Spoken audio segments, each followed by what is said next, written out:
역대상 15장입니다.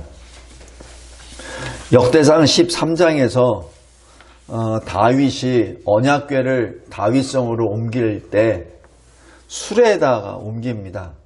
이 수레를 사용하는 것은 블레셋 사람들이 그렇게 썼던 방법이에요.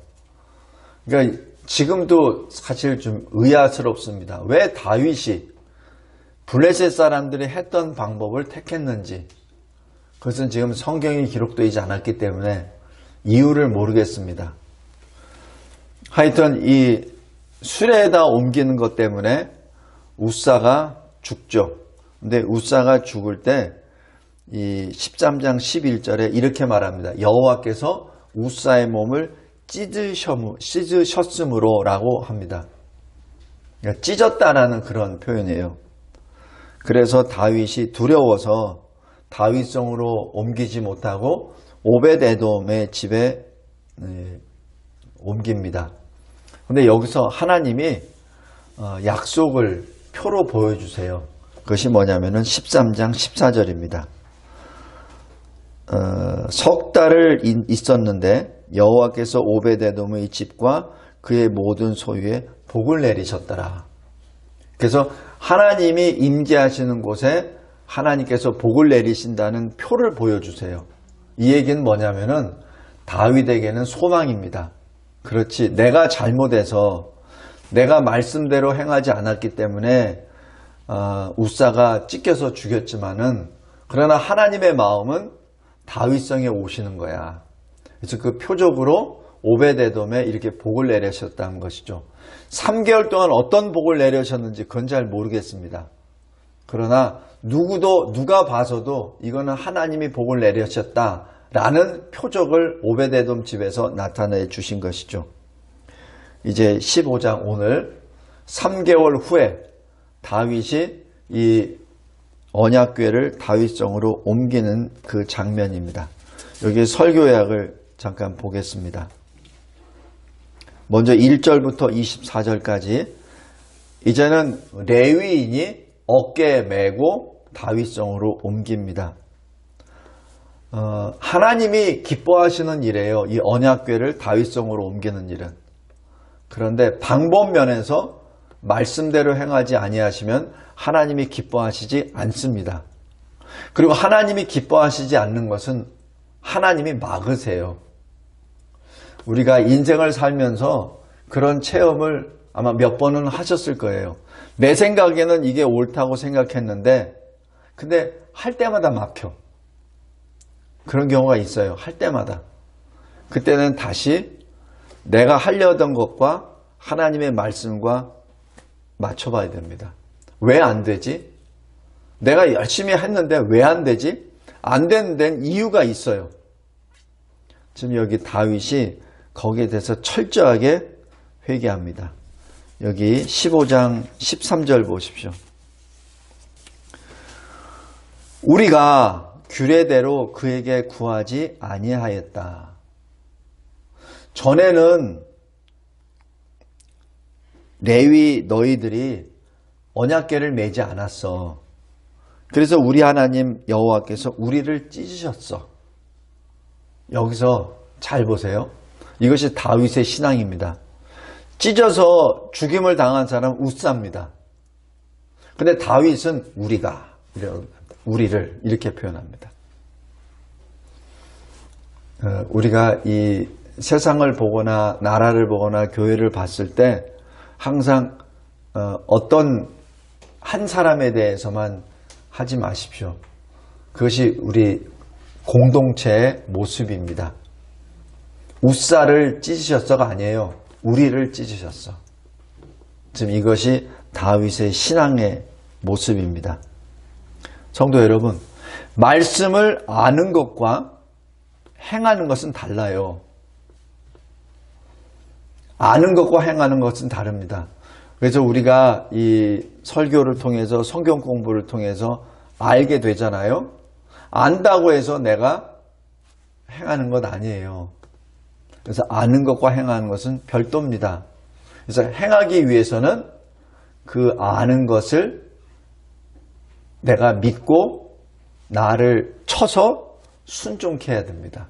그렇게 됐을 때 행함이 나오게 되죠. 이것이 바로 개혁입니다. 다윗은 단행을 해요. 우리가 이렇게 하지 않았어. 그러니까 12절 보십시오. 이스라엘의 하나님 여호와의 궤를 메어 올리라 라고 명령을 합니다. 이것이 실천입니다. 내가 알았습니까? 그럼 그대로 실천합니다. 내가 틀렸습니까? 그럼 고칩니다. 고쳐서 행합니다. 이것이 개혁입니다. 종종 개혁주의 신학이 무엇입니까? 라고 이렇게 질문을 해요.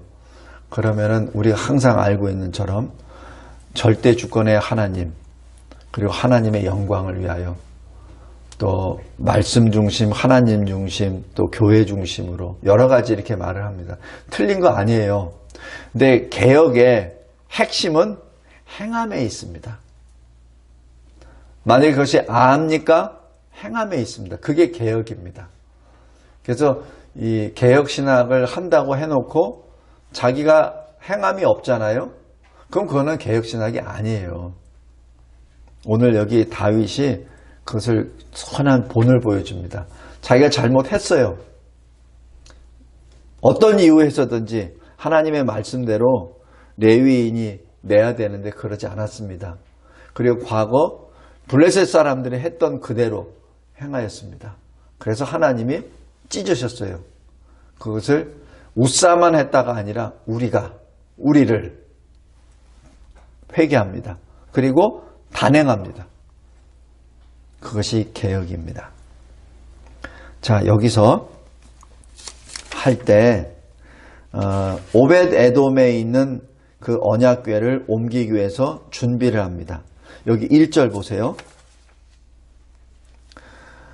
하나님의 궤를 둘 곳을 마련하고 그것을 위하여 장막을 치고.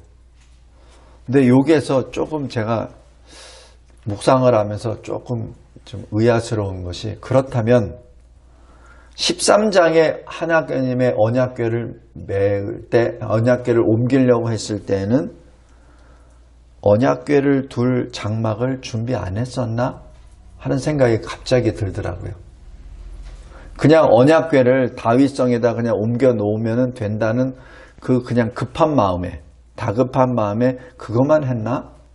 그러니까 15장 1절에 궤를 둘 곳을 마련하고 그리고 그것을 위하여 장막을 쳤다라고 기록합니다. 그래서 여기 제가 이 히브리 원어를 보니까 성막하고 달라요. 이건 이제 장막이에요. 텐트예요. 그렇다면 이것이 성막처럼 한 건가? 왜냐하면 이때는 이 성막이 없어졌나 하는 생각도 들어요. 블레셋과의 전쟁에서 아마 이 손실됐었나 하는 생각도 듭니다. 근데 거기에 대해서는 전혀 아는 게 없어요. 단지 이 없기 때문에 다윗성에다가 장막을 준비했죠. 그래서 다시 한번 이 말씀을 볼 때 하나님의 궤를 옮기는 데 있어서 하나님의 궤를 둘 곳을 준비를 안 했었다 하는 의아심이 듭니다. 여기서 첫 번째, 우리들에게, 특히 저에게 주시는 그 감동은 뭐냐면, 네가 하나님의 말씀을 받을 때 그 말씀을 받을 준비가 되어 있느냐. 하나님이 너를 지금 이렇게 부르시는데 너는 그 하나님의 말씀을 받을 준비가 되어 있느냐. 우리는 어떻습니까? 우리는 말씀을 매주마다 이렇게 계속 받잖아요. 근데 매주마다 받을 때 그 말씀을 받을 준비를 하고 있느냐는 얘기예요. 그래서 다시 한번 아주 쉬운 건데, 주일날 예배를 위해서 토요일날 준비를 해야 됩니다. 그리고 주일날 여기 예배를 하기 위해서 말씀을 받을 준비를 해야 돼요. 예배를 드릴 준비를 해야 됩니다.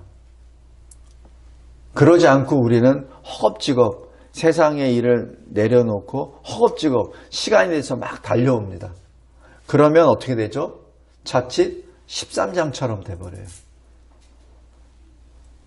예배를 드리는 것은 선한 것이에요. 하나님이 기뻐하시는 거예요. 그런데 그 방법 면에서 내가 하나님의 말씀을 받을 준비도 하지 아니하고 하나님의 말씀을 둘 어떤 내 마음에 이 공간도 없는 상태에서 그냥 덜퍼덕 앉아버렸을 때 13장처럼 혹시 찢겨지는 그러한 아픔이 오지 않나는 생각을 조심스럽게 해봅니다. 첫 번째, 말씀을 받을 때 그 말씀을 받을 그곳을 준비해야 됩니다.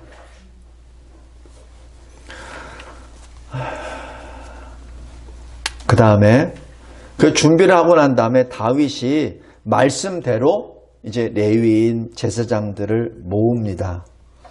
그것이 4절 11절입니다.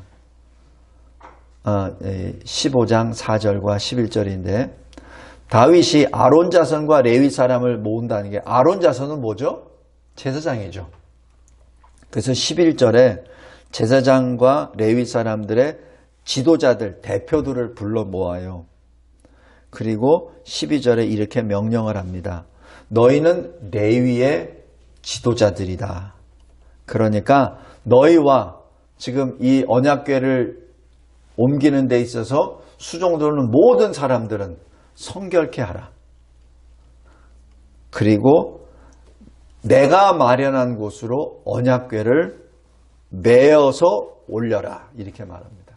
아주 구체적으로 명령합니다. 이것이 다윗의 개혁입니다. 우리가 어떤 경우에는 그냥 상대가 알아서 하겠지. 뭐 레위인이니까 나보다 더 잘 알겠지. 제사장이니까 나보다 더 잘 알겠지. 하면서 그냥 제사장에게 누구에게 딱 말만 할 수가 있어요. 그것이 과거 13장의 모습입니다. 근데 다윗은 어떻게 하죠? 이미 13장의 경험을 했잖아요. 그러다 보니까 아주 구체적으로 지시를 합니다. 너희들은 레위인의 대표야. 너희들이 언약궤를 매는 사람들이야. 말씀에 따라서. 그런데 언약궤를 맬 때 첫째, 성결케 돼야 돼. 그리고 둘째, 내가 마련한 곳이 어디 있는지 분명히 확인해. 그리고 그곳으로 언약궤를 옮겨라는 구체적인 명령을 합니다. 그래서 여기 16절부터 24절까지 다윗이 명령한 그대로 옮깁니다. 옮길 때 16절부터 보면은 찬양대가 여기에 같이 동반합니다. 왜 그렇죠? 하나님이 오시는데 하나님의 궤가 임재하심이 임하시는데 거기서 기뻐 뛰지 않을 수가 없는 것이죠. 이것은 어떤 형식적인 기쁨이 아닙니다. 지금 다윗은 너무나도 기뻐서 이 다윗의 지시로 구성되어 있는 찬양대, 어떤 악기, 뭐 이런 모든 구성원들이 같이 자기가 받은 은사대로 최선을 다하여 악기를 연주하면서 또 노래하면서 이 언약궤를 옮기게 됩니다. 이 모습이 우리 요한계시록 7장, 14장에 보면은 왜 시온산에서 아니면 보좌와 어린 양 앞에서 하나님의 사람들 흰옷을 입고 또 이 종려가지 나무를 들고 찬양을 했던 그 노래 기억하시죠? 또 우리 오늘 오전에 잠깐 보았던 요한계시록 14장에 큰 물소리와도 같고 우레소리와도 같고 굉장히 큰 노래소리가 음악소리가 난다는 그 얘기가 나오죠. 바로 그것이 이 다윗이 지금 이렇게 편성했던 찬양대와 모든 악기들이 언약궤 앞에서 이 찬송하며 나아갈 때 그 모습과 사실 유사합니다. 다음에 두 번째 25절부터 29절까지 언약궤가 드디어 예루살렘 성 다윗성으로 옮깁니다. 그런데 여기 보면은 26절 보십시오. 하나님이 여호와의 언약궤를 맨 레위 사람을 도우셨으므로 라고 기록합니다. 언약궤가 큰 게 아니에요. 그리고 여기 동원된 이 사람들이 지금은 근 1000명 정도 됩니다. 근데 이 사람들이 언약궤를 호위하면서 올라가는데 언약궤가 무거워서 커서 여호와께서 도우셨다? 좀 말이 안 돼요. 그죠? 이 얘기는 뭐냐면 이미 언약궤에 손을 댔던 웃사가 바로 그 자리에서 찢어져서 죽었습니다. 그리고 다윗 왕이 두려워서 사실 더 이상 못했어요. 근데 다음은 어떠한 얘기죠? 물론 레위 사람들은 하나님의 말씀대로 어깨에 매요. 그런데 이미 그러한 일들이 있었기 때문에 두려움이 있죠. 지금 하나님은 그 두려움을 지우는데, 제거하는데 도우셨다는 얘기입니다. 하나님이 도우셨어요. 성도 여러분, 우리 일에도 마찬가지입니다. 제가 오늘 아침에도 어느 분과 같이 이제 그 기도를 쭉 같이 제목을 나눴는데, 하나님 앞에 무슨 일을 하든지 먼저 기도하며 주님이 이끌어 가시는 대로 내가 순종하며 나아가는 것을 체험해야 됩니다. 그게 굉장히 중요해요. 학생이면은 시험을 볼 때라든지 아니면 몸이 아팠을 때는 병원에 가기 전, 후이라든지 아니면 무슨 기업을 운영하는 사람은 어떤 일을 행하기 전에 직장에서 무슨 일을 하기 전에 가장 먼저 해야 될 것은 하나님께 먼저 기도해야 되는 겁니다. 그래서 하나님께 기도하고 또 그것이 하나씩 하나씩 이루어질 때 하나님께 감사하고 하는 그런 어떤 그 관계가 계속해서 이루어져야 내가 하나님과 동행한다는 사람이 돼요. 자칫 신학적으로만 동행한다고 얘기했고 임마누엘 주님이라고는 고백했는데 나의 삶과 신앙이 따로따로 가게 되면 그건 의미가 없어요. 그러니까 마치 잘못하면 교회 와서 예배 드릴 때만 임마누엘이야. 세상에 나가면은 아무도 없어. 그냥 나 혼자 알아서 해. 세상 사람들하고 똑같이. 그러면 안 되죠. 우리가 항상 볼 때 임마누엘 주님과 함께 동행한다는 것을 체험해야 됩니다. 여기 지금 레위인이 바로 그것을 지금 고백한 얘기죠. 26절입니다. 하나님이 여호와의 언약궤를 맨 레위 사람을 도우셨으므로. 이 말을 누가 했겠습니까? 하나님이? 아니죠. 여기에 이 언약궤를 맸을 때 감당했던 레위 사람들이 간증한 내용이죠. 자신이 언약궤를 맸을 때 하나님이 어떻게 임하셨다는 것을 체험했기 때문에 이 말이 나오는 거죠. 그냥 하나님이 받아 적으라. 그게 아니에요. 이것은 체험한 신앙 고백입니다. 그래서 레위 사람이 이 신앙을 체험을 해요. 하나님이 우리를 도우셨어. 그래서 우리가 속죄제를 드렸지. 7마리 순양과 7마리 숫송아지로. 왜 이 속죄제를 드립니까? 수레에 옮기려고 했잖아. 그래서 하나님으로부터 벌 받았잖아. 이 문제에 대해서 하나님께 철저하게 속죄제를 드리는 거죠. 성도 여러분, 우리가 전에도 제가 언뜻 말씀드렸는데 내가 어떻게 실수를 해서 돌을 던져서 유리창을 깼어요. 그래서 주인한테 제가 잘못해서 깨뜨렸습니다. 용서해 주세요. 주인이 용서해 줬습니다. 그걸로 끝인가요? 아니죠. 유리는 제가 갈아 껴야죠. 내가 깼으니까. 그 행위에 대해서는 내가 용서함을 받았습니다. 그러나 거기에 대해서는 내가 보상을 해야죠. 여기 레위인들이 이 언약궤를 매기 전에 먼저 하나님께 예배를 드립니다. 왜? 총체적인 잘못은 다윗이 범했어요. 구체적인 범죄는 웃사가 졌습니다. 그러나 레위인이 하나님의 말씀을 온전히 전하지 못했어요.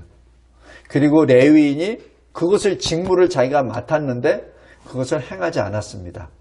거기에 대해서 언약궤를 매기 전에 먼저 하나님께 속죄제를 드립니다. 예배를 드립니다. 그때 하나님이 기뻐 받으셨다는 사인이 레위인들에게 임해졌고 제사장들의 임해졌기에 그래서 그들이 언약궤를 맬 수 있는 겁니다. 다윗이 매라고 해서 매는 게 아니에요. 그것은 외형상 보는 것이지 실제적인 것은 하나님이 행하신다는 것을 여기서 고백합니다. 지금 레위인들이 고백합니다. 우리가 다윗 왕의 명령에 따라서 맸어. 그런데 실은 하나님이 우리를 도와주셨어. 그래서 우리가 더 이상 이 언약궤를 옮기는데 더 이상 두려움이 없이 옮길 수 있었지라고 고백합니다. 성도 여러분, 이때 28절입니다. 이때 큰 기쁨이 나타납니다. 온 백성들이 기뻐합니다. 레위인들 뿐만 아니라 다윗도 기뻐해서 뜁니다. 어느 정도 기뻐 뛰냐면은 너무 기뻐서 자기 왕복을 벗어 던지고 춤을 출 정도로. 근데 여기 잘 보세요. 근데 왜 왕복을 벗었을까? 다윗이. 왜? 왜냐면은 하나님 앞에 나는 왕이 아닙니다. 나는 하나님의 종입니다. 지금 왕복을 벗어서 이 미갈이 업신여기죠. 근데 다윗은 하나님 앞에 이렇게 스스로 고백하는 거예요. 나는 이스라엘의 왕이 아닙니다. 나는 하나님의 종입니다. 그것을 지금 사실 이 증거로 나타내는 거예요. 그냥 다윗이 기분이 좋아서 또 뛰다 보니까 땀이 나서 왕복을 벗은 게 아니에요. 왜 다윗 정도 인내력을 가진 사람이 땀났다고 이걸 벗고 뭐 하겠습니까? 아니에요. 그것이 아니라 하나님 앞에 나는 왕이 아니라 종입니다. 그리고 나는 하나님이 없으면 아무것도 아닙니다. 그래서 이 입은 왕복은 사실 아닙니다. 하나님의 종입니다. 라고 지금 왕복을 벗고 이 베옷을 입고 춤을 추며 나아가는 것이죠. 여기에서 이러한 기쁨의 역사 가운데 또 다른 흑암의 역사가 임합니다. 바로 미갈이죠. 여기 15장 29절에 보면은 다윗이 그렇게 춤추고 즐거워하는 것을 보고 그 마음에 업신여겼더라라고 기록합니다. 이 사무엘하 6장 한번 보세요. 사무엘하 6장.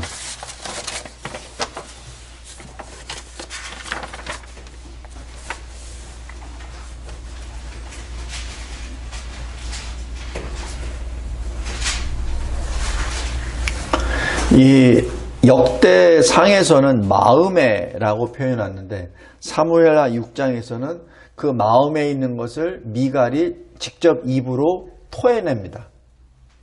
6장 20절 21절 보세요. 다윗이 자기의 가족에게 축복하러 돌아오매.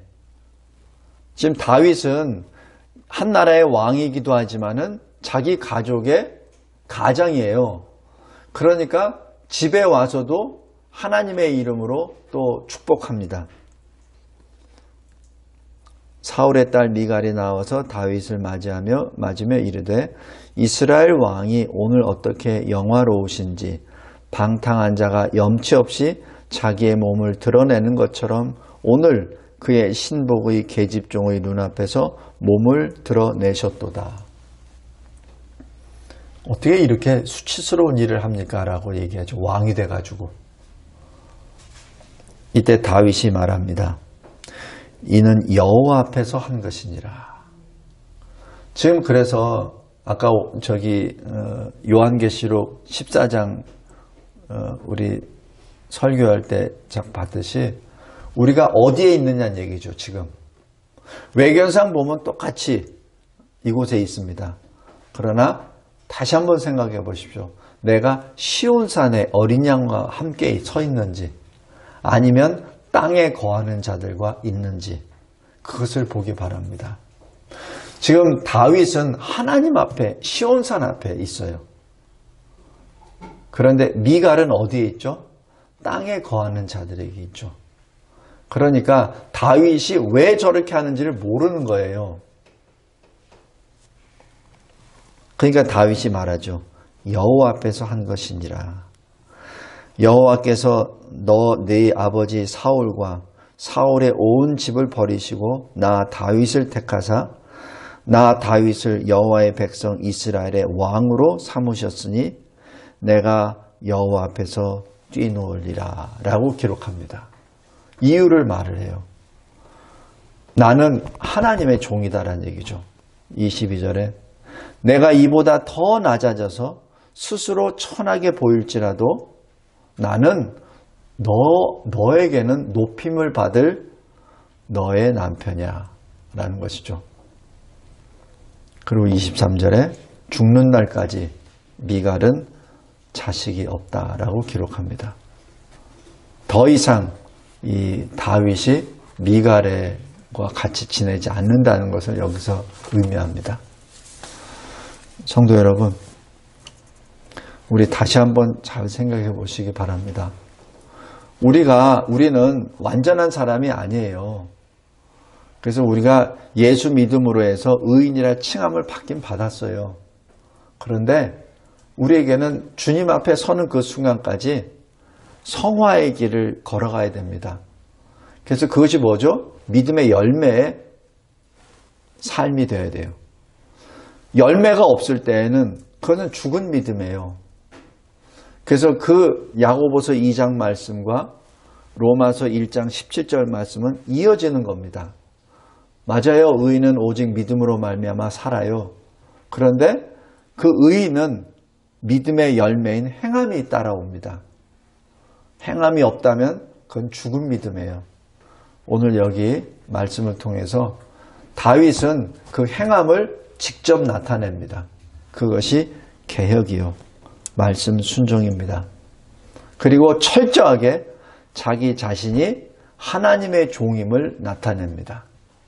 그리고 말씀에 따라 순종할 수 있도록 레위인들에게 그 기회를 주고 그리고 그 기회를 다 하나님 앞에 드리도록 역사합니다.